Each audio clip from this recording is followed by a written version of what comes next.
Hello, and welcome to a new series we're doing over at the Center for Equus Coaching, where we get to know some of the people behind the program.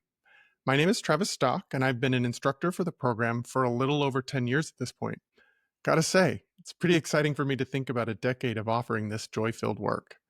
But today is not about me, as I've got a real treat for you. For this episode, we're getting to know the owner of and a primary instructor for the Center for Equus Coaching, Erin Cutshall. Plus, we're excited to share about a new certification we're offering that starting this fall. More on that in a bit. But first, let's get to know about Erin. Hey there. Hi, Travis. Thanks for joining me. It's been fun to be over here on the YouTube and now get to introduce the YouTube world to you. Well, thank you. It seems fun to be interviewed by you. I love this. So let's get a little bit of your background. I was sharing that I've been an instructor for about 10 years now. Let's hear from you. Like, how did you get into the world of Equus coaching? Take me through your journey. Hmm. Well, I actually spent most of my career in corporate, in finance and risk management in big companies. And I remember one day just sitting at my desk, and I'd been bored for quite a while, and I really cared more about the people part than um, other people around me did. I was more interested in the people part, but I also really love the finance piece of it, because I love numbers and I love spreadsheets, and that all made me really happy. But I was moving in my own world into more focusing on people and why they were doing what they're doing. And I did my master's degree in organizational leadership, and I really loved that kind of topic. But where I was, even though I had teams to lead, I felt like there wasn't anybody willing to play with me in this kind of space. So I remember one day sitting at my desk, I decided to look up this life coach training, and then I signed up for it. And then about 6 months later, I heard about coaching with horses. And so I signed up for that, just reading on the internet. So it gives you a sense of who I am. I just sign up for things without having any idea what I. Quite a quick start. Yes. And really, my life just took a complete turn. That was the beginning of a huge change for me. So I am a quick start. And that is how I do things, very intuitively, very just quick mover when I decide to move. So I signed up for the Equus Coach training, and that was in 2010. And I've basically been doing this kind of work ever since. I left my corporate world and I dove into this world of coaching, and I've been doing that for the last 15 years. So Equus coaching, though, was the thing that really got me, because I think outside in nature with horses, doing something completely different. I'd been sitting in a cubicle for 20 years in offices and under fake lights. I don't know. It had to be something like that. Now I love to be outside, and now I'm just so amazed that I get to do this so many days outside with the horses. You know, no offices, no. But anyway, I really loved my corporate space. It wasn't that I didn't like it. It's just that I wanted something more. I was looking for something deeper, and this was definitely the deeper thing I was looking for. That's how I Hmm. got started. It took me a couple of years till I was actually teaching. So I think probably in 2013, so maybe 12 years, maybe 2 years Hmm. longer. I started teaching. I love the sort of background that you come from, that corporate world. And I often think very fondly about our community as like a place for people to come who are in recovery from the corporate world, who've been through what the corporate world puts you through. And there's beautiful parts of it too, but there's a lot of people that are finding that it's not enough, that being in a cubicle is not enough, that being in an office is not enough, and that nature calls them, and there's more to life than that. And I just love that. One of the things I think is the strength of our program is the diversity of us as instructors, the people that are leading this program, you coming from the corporate world, me coming from a social work world. We've got a marriage and family therapist and nurse. We've got a horse person that brings in the beautiful coaching elements too. Like, we all come from different vantage points and have access to all different kinds of people that are interested in finding more of their life through this relationship with horses. Mm-hmm. Yeah, I love that about our team too, the diversity of our backgrounds. But also, there is a time a lot of our people that come through the training reach a point where they want to do something more meaningful. They want to give back in some way. They've already had successful careers a lot of times. They've already done amazing work in another field, and then here they are just drawn to this horse work for reasons maybe they don't even understand, or some people do understand. It is really just the culmination of everything they've ever loved. So but for me, it was an I don't understand what I'm doing here kind of Mm-hmm. thing. And at the time, I was pretty far into my career, so it didn't make sense to leave it. It was just something I did not see coming. It's like something that just picks you up and moves you. And then so I went with it. um, which also makes sense because I'm also a very flowy person. So, life picks me up and moves me. I do have a tendency to go along with that. But Horses have a way of that, though. It does seem like, because it's the true of my life. I'm not that flow of a person, but the horses came into my life. I had my very first client experience right around the same time you were starting the Equus Coach training in 2010. And something in that moment pivoted and shifted my life in a new direction that I didn't quite understand at the time. But now looking back at it, I'm like, just saying yes to going to that ranch in Scottsdale once was like a real significant point in my life where something shifted in a way that I couldn't have scripted or decided for myself. It just went, oh, we're going this way now. yeah, me too. Yep. So the horses do have a way of doing that for people, for Mm-hmm, sure. mm-hmm. Yeah. My understanding of you is that in your early time frames of being there with the horses, it wasn't even like the most comfortable experience for you, right? Like, why were you so drawn to horses as somebody that I get that the nature part called to you, but why horses if they weren't necessarily something you were already comfortable with? Kind of interesting, right? So, yeah, no, I was sitting at my first on site in the circle of people introducing themselves, and this is why I'm here, and this is why I'm here. And they got to me. I waited till the very end, and then I was like, I have no idea why I'm here, and I was really angry. I was angry, like, what am I doing here? What am I doing here? It's just so weird to be sitting in the desert of Arizona, talking to these people and thinking about working with horses. I don't work with horses. It's a really strange experience. But I was definitely kind of hooked in by that first weekend that I spent with them. There was something really cool about them, something magical about the whole experience, and I didn't understand it. It took me a long time to understand it. And then for a long time I would say, here I am, I don't understand why I work with horses, but I'm not really a horse person. And so it took me a long time for that identity shift to happen. And I think it makes sense because it just was like, this is not who I am. We have these ideas of who we are, and this just didn't fit at all. At all. Nothing about it made sense. So, yeah, it was a big identity shift for me. It was not comfortable, but I Hmm. did it anyway, which is also interesting. Yeah. Yeah, Yeah. it's interesting to think, imagine what is it that keeps pulling you through something that doesn't fit on the hmm surface or even below the surface for quite a ways. I know it is interesting, but I often say to people, one of the things that has worked for me in terms of my own growth and my own success is to just do something, feel really uncomfortable about it, and do it again. And Mm. that's been one of the things I say to people. I was saying this to a group of new coaches recently, and you could just see their eyes get really big. I said, okay, if you coach and you're done with that session, and you feel really uncomfortable about it, the most important thing you need to do is just do it again. And then their eyes all got really big. Like, oh, they can imagine having to do the thing they're scared of. But it is sort of like doing the thing that we're afraid of, doing the thing that makes us uncomfortable, um, moving into this discomfort as a way of growing. And to me, growth is more important than anything else. So Mm. when I'm uncomfortable, that's probably a good sign I'm growing. Yeah. That reminds me, I'm reading a book right now where the author had a phrase of something like he caught himself in the emotional trap of practicing things he was already comfortable with Mm-hmm. rather than the growing part, doing the thing that is uncomfortable. And I think so many of us avoid things that make us feel uncomfortable or that we can't already perform really well Mm-hmm. because of the vulnerability of that, because we can't demonstrate or perform in a way that we get approval from ourselves and from others. And so it is hard to step forward and do things that make you feel uncomfortable. And yet that's where the real growth happens in life. Absolutely. Yeah, no, it makes perfect sense. And I did that for a long time, but I don't really do that too much anymore. I find that I really do. I want to stretch. I want to grow. There is kind of this flow state that happens right in the edge of what you can do. And I like to place myself there. And I think this work with the horses has done that in a way that it's very hard for something else to do. And also working with groups, different kinds of groups, that stretches me, as well. Sometimes you're just not quite sure that how to do what you're doing, but you can see that it's within your grasp if you really work at it. And I really like that space.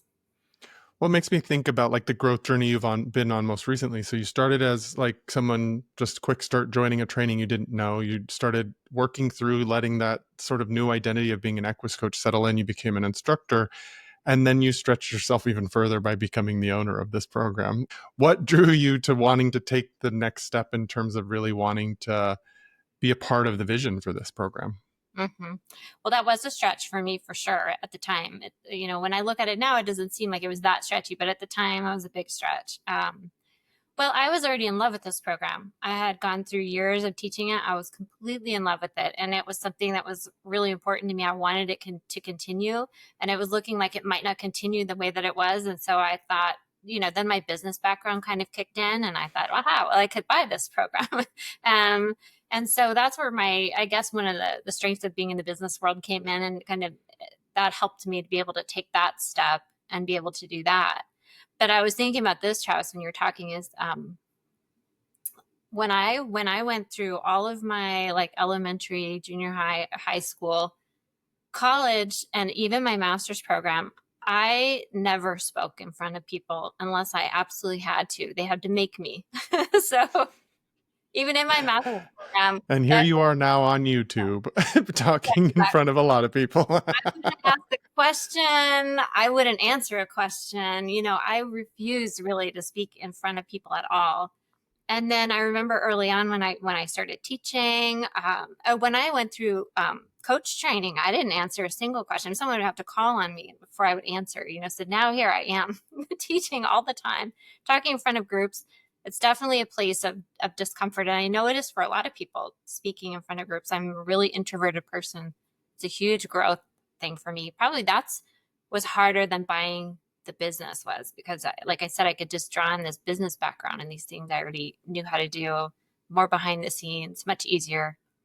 Probably just going out and being in front of people is the harder thing for me. Yeah, But one's a set of skills you can employ and do and tasks you can accomplish, but the other is actually being seen. mhm. Crap. Being seen. Yeah, exactly.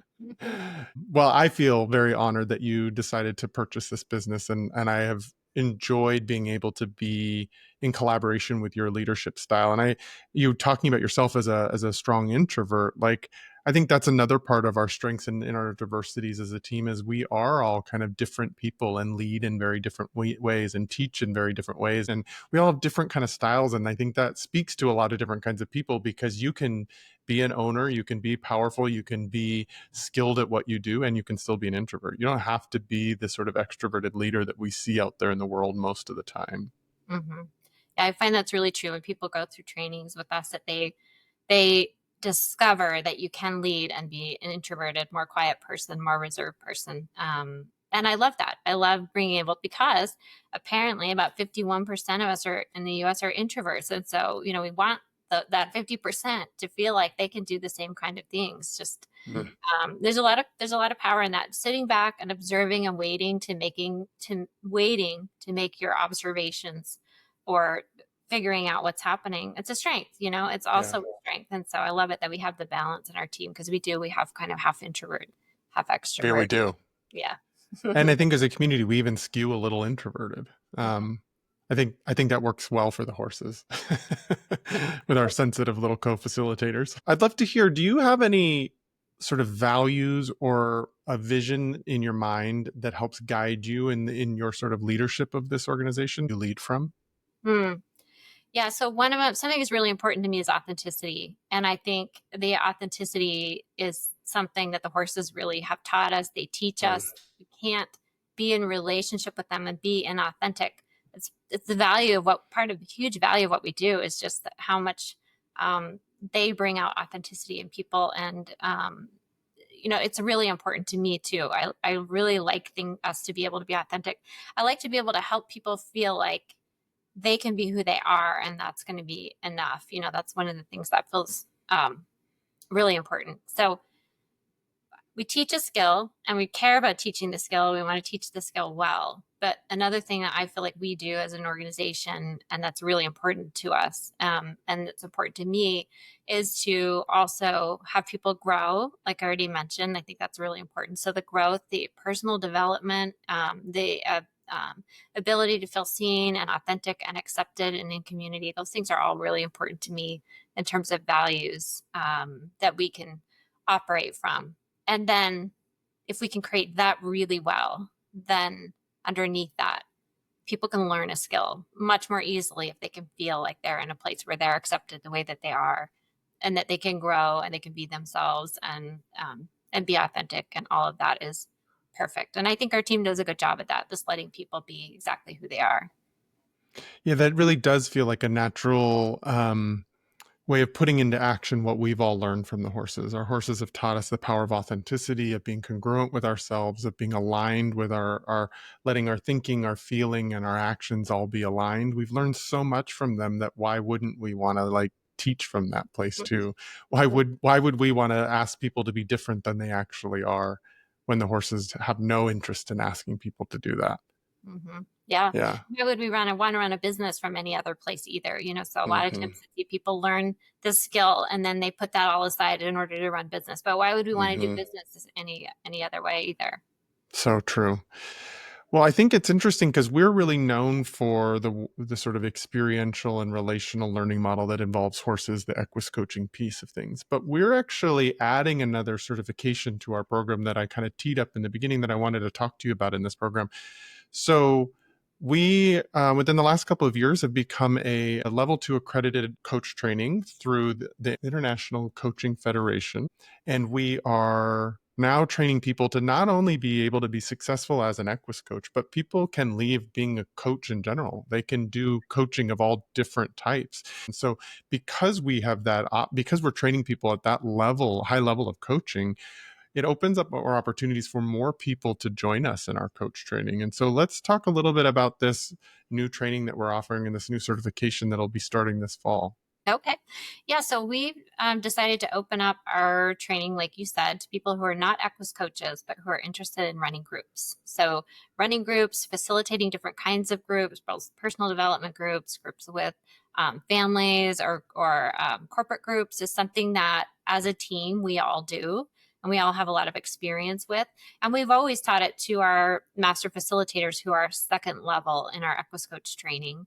But we decided to open up that piece of it without the horses to people who are not Equus coaches, to be able to reach more people, basically, be able to offer those skills and all that experience that the team is bringing to people that want to learn how to work with groups, not just with the horses, but groups just in general.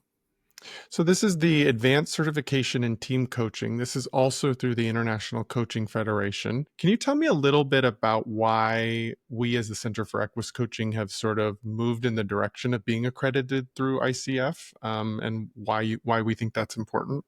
Mm-hmm. Yeah. So when we first started training, the ICF was not part of the training. We were learning how to coach, but it wasn't an ICF accredited program. And when we were training people for years, it really wasn't part of it. But then I think we reached a point where we started to realize that we wanted there to be a little bit more standardization in what makes good coaching and what doesn't, what belongs in coaching, what doesn't. And that field itself really for a long time didn't have that standardization, but the ICF, it really began to be the strongest kind of governing body for that, certifying coaches.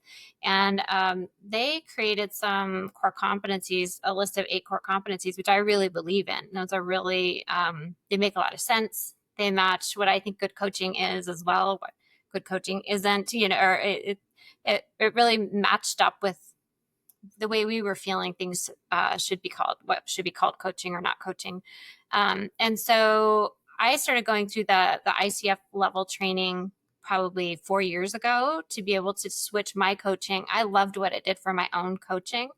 And so I did their PCC level, which is kind of their professional coaching certification level. And then I continued on to do my master's level with them, master coach certification with them, because I really liked what they were offering and bringing. And then we started to integrate that into our Equus coach training as well.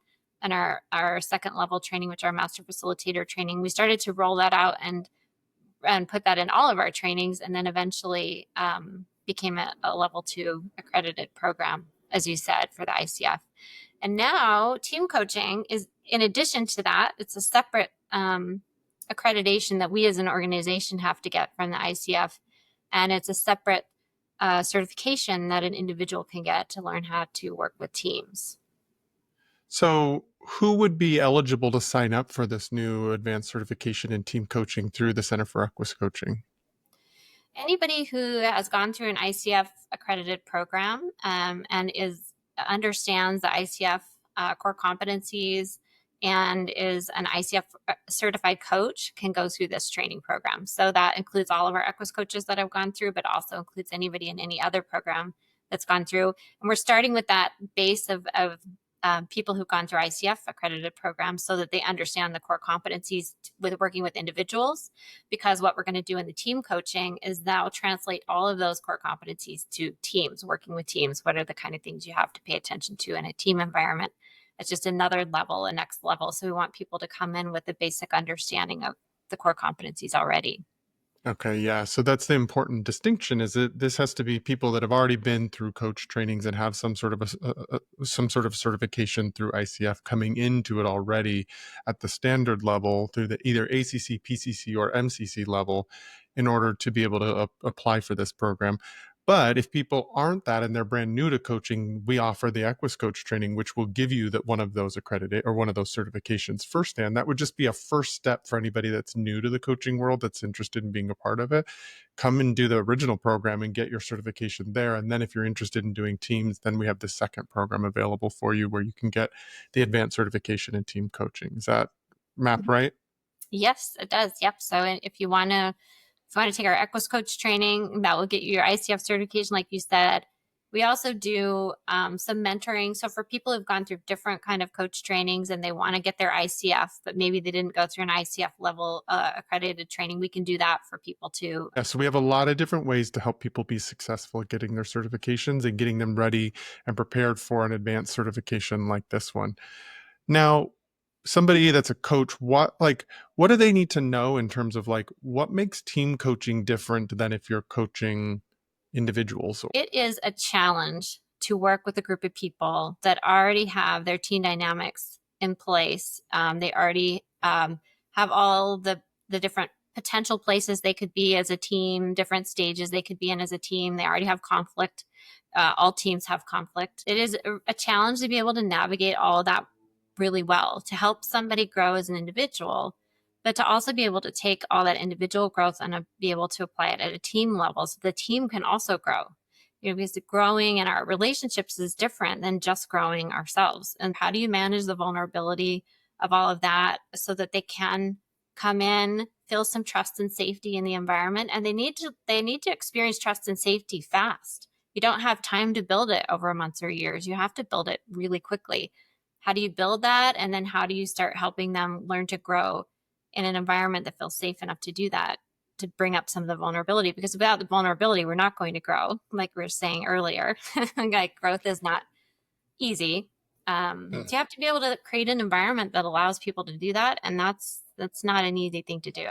It's such a good point. Like, how many times have either of us been at different leadership development for either nonprofit or corporate teams where the staff is the trust is already not there. It's already been a little bit depleted and they don't want to say anything that's real in front of their boss. They don't want to be vulnerable. They don't want to say what's actually going on. And so we just skate around and avoid.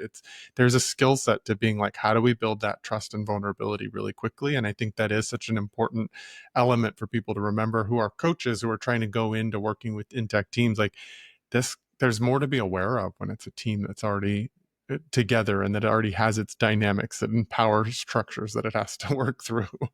Yeah, absolutely. And it's interesting over the years because I, as an individual, like if anyone knows the Enneagram, I'm a 9 on the Enneagram, so I'm conflict avoidant by nature.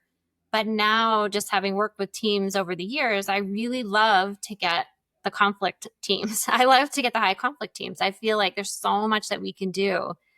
Um, but there are some skills to be able to being able to do that, to be able Mm-hmm. to go into the conflict and try to get everybody's voice in the room, be able to navigate all of that, try to figure out a way forward. Because a lot of times what a lot of people do is avoid conflict. They're avoiding things, or they just clash and then retreat, but how can we actually go into conflict, create safety, a sense of safety and trust, and be able to begin to move forward again? That's a big ask. It's a lot to be able to try to do with the team. Yeah, and it makes us employ different parts of ourselves too. Like we have to change the hat we're wearing. Sometimes we're really in that coaching mindset that the core competencies of the original ICF will really talk about. But then sometimes we have to move into that facilitator role. We have to be a part of the team dynamics and pointing out things that are going on. And it is it's a different skill set than when we're just coaching one-on-one with someone. Absolutely. And the chance for you to be projected on by the people who are Hmm. already in conflict as you try to get in there and help them are huge, so you have to be willing and know that that could happen and know how to navigate that as well. But yeah, it's just a lot more complicated than trying to work one-on-one. So I think sometimes people think it's just not going to be that different, but it is Hmm. that different. Yes. It is. Wearing It is. Yes. on, Spoken from experience, it's different. it's different. It's hard. Um, Probably growth edge for a lot of Mm. people. But if people already know how to coach individuals and they want to go to the next level and they want to try something that challenges them and grows them and also helps more people and, expands what they can offer, is a really great way to do it. To have Mm. somebody help you learn how to do these um, group experiences. Hmm. So let's talk a little bit about the logistics of the program. Tell us a little bit about the format, the amount of classes, how is this class set up? Okay. Yeah. So the certification itself is a total of 60 hours. Some of those hours are in person, meaning we're together while we're doing them. Some of them are self-study. So I have 33 hours that are synchronous learning, and we're doing them in 90-minute teleclasses that start on August 13th of this year and go through May 20th of next year. And in those 90-minute teleclasses, we're talking about all of the core competencies. We're talking about things like team dynamics. We're talking about what to do with conflict. We're talking about, how to, what kind of activities you can do with people, with groups, because I think that's a big thing for people. Well, I have this group. What do I do with them? So we're talking about different kinds of activities you can do. And then we're going to offer people the opportunity to come and audit or just observe a couple of our on-sites that we run for our master facilitators, where they're learning to run groups with horses, which is another whole other element that gets added. At one of our on-sites, for example, we're going to bring a corporate team in, and the instructors in this program are going to run that day with the corporate team. They're going to run the whole thing, so you can see it in action, a real team doing real work. So that's something that would be fun to do. But that's an optional add-on for people if you want to do more than just the basic 60-hour program. I think what that points to is like kind of our value system around the learning program. We're not one of those programs that's like go to a weekend and get a quick certification in something and you're good to go. And opening up these options for people to come to on-sites is such a valuable like option to add on for people, so that it's not just in the class learning, but it's actually in action, which is what we've learned from the horses all the time. It's experiential learning rather than just cognitive learning. And we do our best in our teleclasses, and we have lots of different ways that we make it experiential. But there's even something more impactful when you're in person with them, getting to see all the logistics of a workshop that we put together that involves horses. And so I think it's just a cool add-on that people not having trained as Equus coaches have the option to be able to see that and to take their learning even more experiential. That's a really good point, is that we are very experiential learners. The horses have taught us that we can't just teach on um, we can't just teach over video. It doesn't work for us. We have to be in person with the horses. People learn on a body level, they learn at a heart level.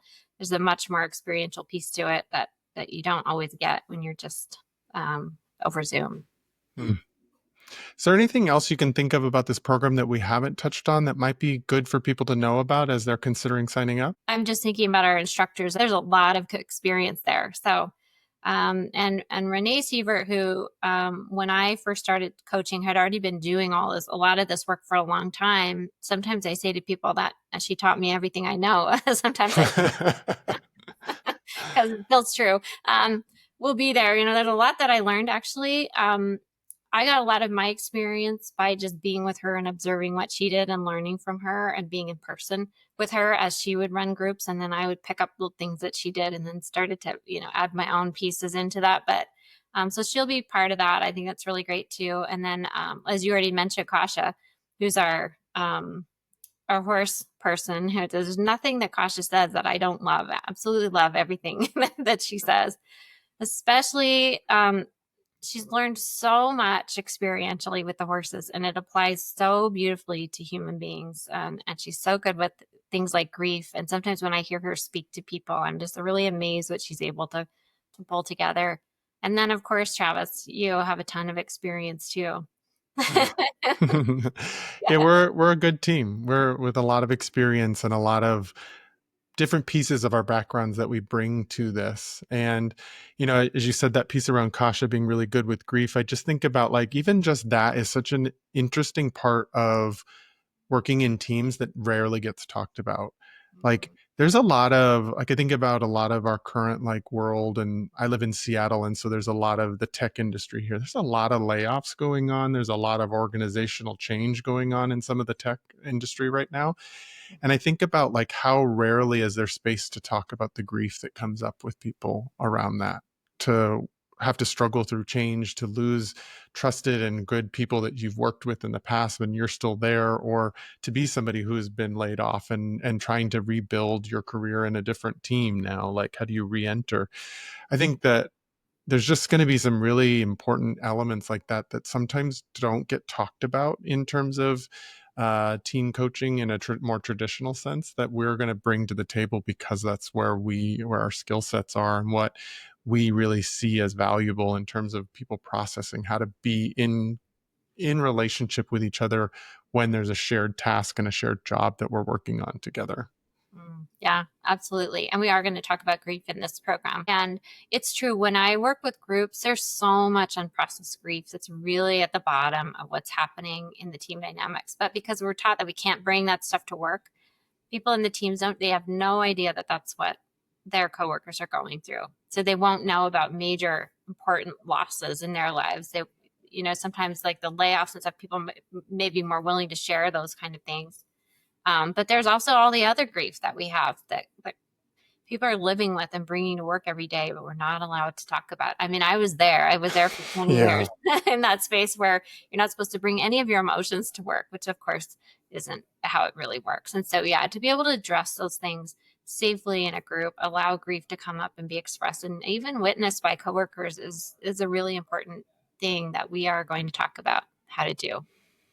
I just made me even more excited as I reflect on what this certification can offer people, what this can evolve in terms of their coaching and facilitation with teams, to be able to actually meet all aspects of what comes up in human relationships at work, that even especially the things that go unaddressed most of the time.